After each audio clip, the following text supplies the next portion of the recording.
1, which was like the organization of things, starting from cell, and cells combine to form tissue, tissue combined to form organs, organ systems, organism. And then from there, we combine to form populations. Like right now, we've got our online population here of all humans. But we exist within a community of lots of different kinds of populations. And we live in a specific ecosystem. And, you know, if we go out in Kansas, that ecosystem's more grassland.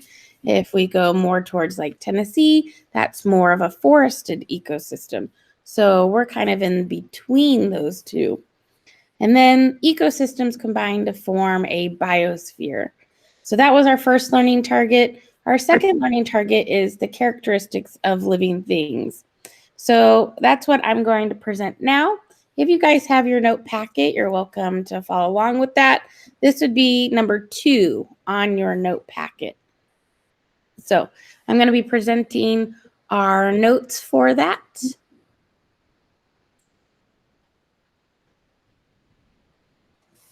Uh-oh. Moving you across the road. Okay.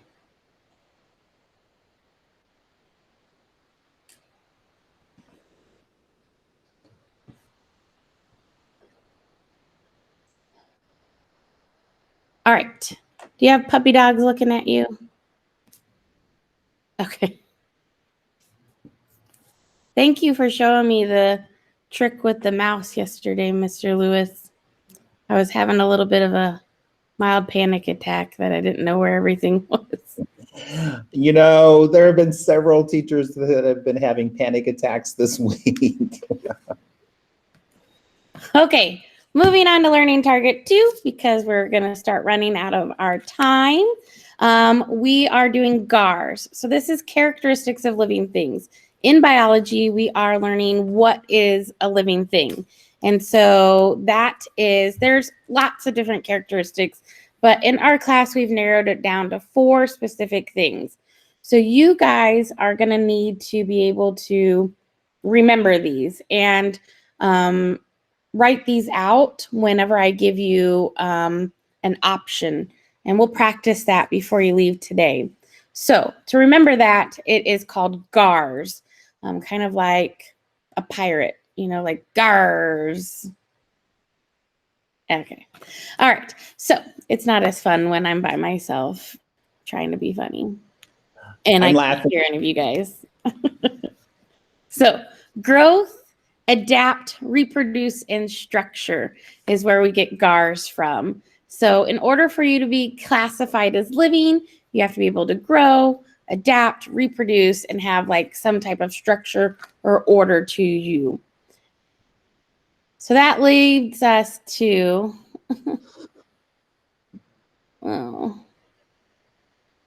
sorry, we're going to go back up a little bit. All right. So that's that first part of your notes. Living organisms show order or structure with that. We talked about that a little bit earlier. The structure includes like they're made up of cells. Those cells make tissue, organs, and organ systems. You guys see this paramecium right here? This is a single-celled organism, but it has lots of different structures. One of those structures is cilia. It's that tiny hair-like structures down there that's helping it move around. You guys have cilia in your respiratory tract that catches dust particles, and then you can cough those out. And then if any point that I'm going too fast for you guys, this is being recorded, and these notes are in Google Classroom. So that first one is you have that structure and order. So if you look in and you like were to do a cross section of that cilia, they even get even more structure and order to that. They have like the same type of microtubules in there, which you don't need to know, but I'm just pointing out that the cilia in the paramecium is very similar to the cilia that is in our respiratory tract that catches dust so it doesn't go into our lungs and makes us cough that out. We get that structure from DNA. So all living things have to have DNA in them. And that's that, instructional map on how to build this stuff. Another thing a living thing needs to have is it needs to be able to adapt. And so in an environment, populations have to be able to survive and reproduce. And in order for that, they have certain adaptations that have developed for that. Looking at this one, look at how big those mandibles, the mouth parts of this beetle in Chile. Anybody want to come across this beetle? No. But that's an adaptation. It can crush prey, it can eat, and then the survival of fittest, the person or animal or plant that can live the longest, then is able to pass their genetic information on down, and so then they can reproduce. We talked a little bit about that last class with our homeostasis lab. Our homeostasis is maintaining that balance within our body. And we do that when we get different stimuli presented in our environment. And so a stimuli is anything that we respond to. If you were in class, I'd turn the lights off and your eyes reacted to that. The stimulus was the lack of light or too much light, and how your eyes responded to that was also trying to maintain its homeostasis. And so, again, that whole process of being alive and being classified as a living organism is you have to be able to maintain homeostasis. And in our Homer lab, our homeostasis lab, we had to keep Homer alive from that. And that's hard. There's lots of different fluctuations. There's lots of different stimulus that you had to respond to. Like some of you guys' poor Homers were hypothermic. They were very, very cold. And so you had to add hot water to it. And some of them were very hot. Some of them just died completely. And so homeostasis is actually very difficult to do because it's a constant need. Another thing that an animal or a plant or any living organism needs to be able to do is it needs to be able to reproduce so that they can pass on their offspring. And last but not least, it is grow. So it needs to be able to grow and get larger. And for us, we kind of stay the same shape. We are a baby, but we just get bigger and longer and taller. But some animals and insects, they go through complete changes. And so on here, you guys can see that this frog is going to lay an egg. It's going to grow into a tadpole. And then eventually it will transform and become your frog that you know. And so in order for it to be classified as living, it does need to grow and develop and change. And in order to do that, it has to have energy. So it has to be able to eat. So it goes back to, we put it in this order specifically so you guys can remember it a little bit easier, is GARS. It needs to be able to grow. It needs to be able to adapt. It needs to be able to reproduce and have structure. So let's practice that with two scenarios here. Oops, we have our puppy dogs, these husky dogs. In the comment section, can somebody tell me how does these husky dogs meet the requirement for growth? What do the dogs do that would show us that they grow? Can they grow? Nobody wants to do that one. How about, can they grow? Yes or no? Can you type that and press send? Yes. Yes, they can grow. Now, they have to be able to adapt, and that is like when incoming stimulus.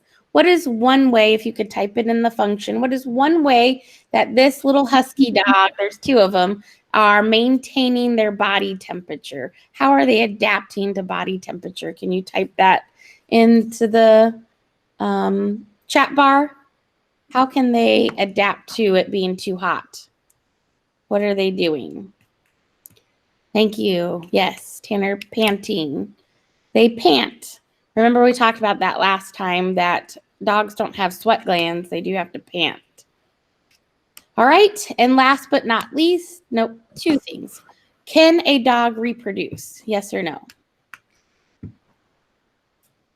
Yes. All right. And then a dog can reproduce because in their cells, they have DNA. And so to be classified as having that like DNA and structure and order, they do have structure and order. That would be different than this beautiful flowing stream. So I would use two very different ones. In class, we're going to use ones that are a little bit harder to distinguish whether or not they're living or not living.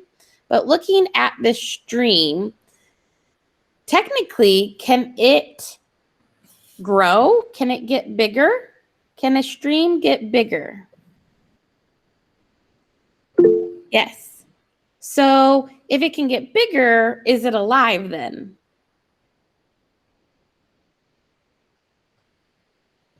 That's kind of harder to determine because even though it's meeting that growth requirement, it's not meeting all of our requirements here. So on that, we would be looking at how would it be able to adapt to an environment. Did your screen stay the same? Mine changed a little bit. It's good. It's good. Okay. All right. Can it adapt? Can it respond to a stimulus? If it got colder outside, does the stream get colder? It does. So it can get bigger and it can get colder. Can the stream reproduce? Can it make more streams?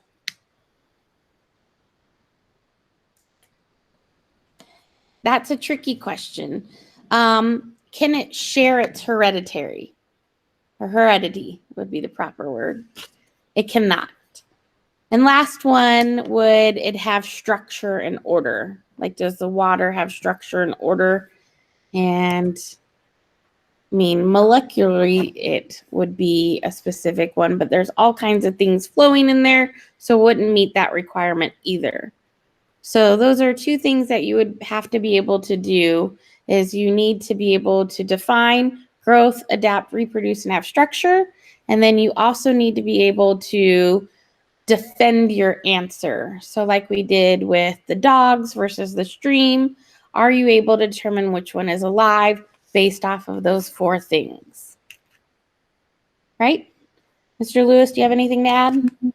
The only thing I'm going to add is, and I'm going to put it in the chat also, great job today. I saw Yes. everyone, nearly everyone responding, participating, following along.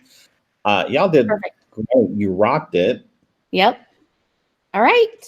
Well, that's it. That's our time for today. There will be a quiz next week. You'll find that in your Google Classroom. So other than that, thank you guys for showing up. You're welcome to hang up now. Bye. I guess you're over here. Good